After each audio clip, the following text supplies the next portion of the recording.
मैं सुप्रिया चौहान आप सबके सामने एक स्टोरी लेकर आई हूँ जिस स्टोरी का नाम है समस्या का समाधान। एक बूढ़ा इंसान रहता है, एक बूढ़ा व्यक्ति होता है जिसकी दो बेटियां होती हैं।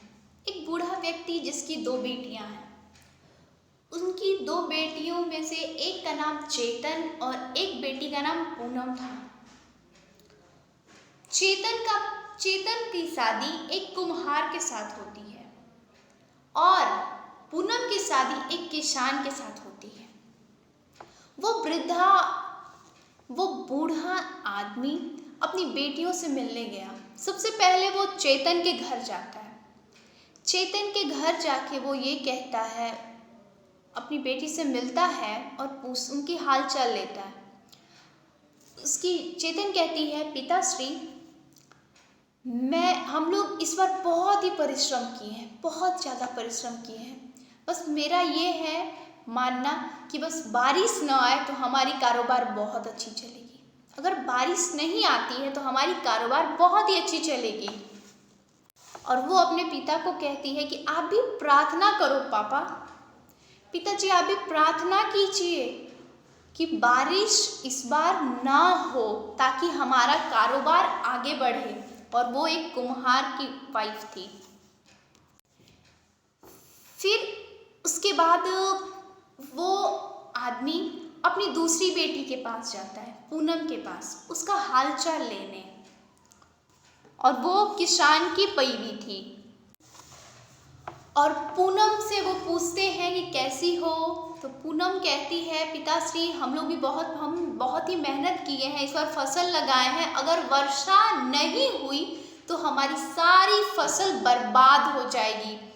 और आपसे ये मैं कहना चाहती हूँ कि आप भी प्रार्थना करो, आप प्रार्थना करो कि वर्षा हो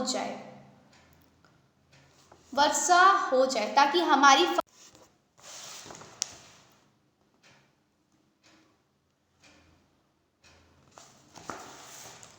और अगर वर्षा हो जाएगी तो हमारी फसल खूब बढ़ेगी। और अपने पिता से उसने भी आग्रह किया कि पिताजी आप प्रार्थना करो कि वर्षा इस बार हो।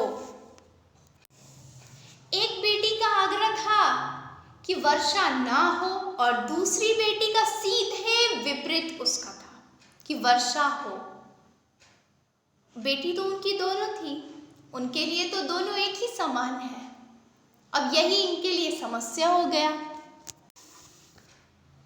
ये दोनों बातें सुन के वो बहुत ज़्यादा ही सोच में पड़ गए, बहुत परेशान हो गए कि अगर मैं वर्षा के कारण वर्षा होने का प्रार्थना करता हूँ तो दूसरी बेटी को दिक्कत, और मैं वर्षा ना होने का तो फिर दूसरी वाली को, दोनों को दिक्कत। अब मैं करूँ तो करूँ क्या।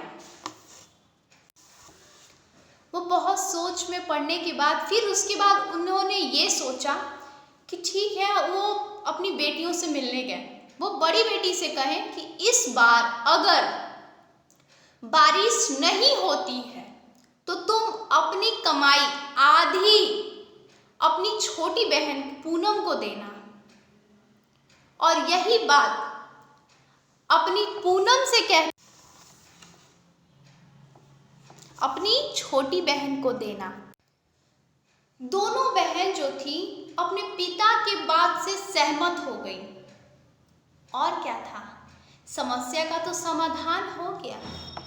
अगर बारिश हो जाती है तो भी दोनों में से किसी को उतनी दिक्कत नहीं होगी, क्योंकि आधा जिसके लिए जो चीज़ होगा वो आधा मुनाफा उसको मिल जाएगा। इससे क्या हुआ, समस्या का समाधान हो गया। एक ही प्रॉब्लम उन्होंने समझदारी की और अपनी दोनों बेटियां मान ली। और इससे यही होता है कि समस्या का समाधान बिल्कुल अच्छे तरीके से हो गया। तो हम भी यही आपसे कहना चाहते हैं, आप लोगों को यही बताना चाहते हैं कि किसी भी चीज़ को अगर अच्छे से सोचोगे ना, हर चीज़ का समस्या का समाधान होना ही होना है, निश्चित है। जब समस्या आती ही है तो उसके जाने की भी एक तारीख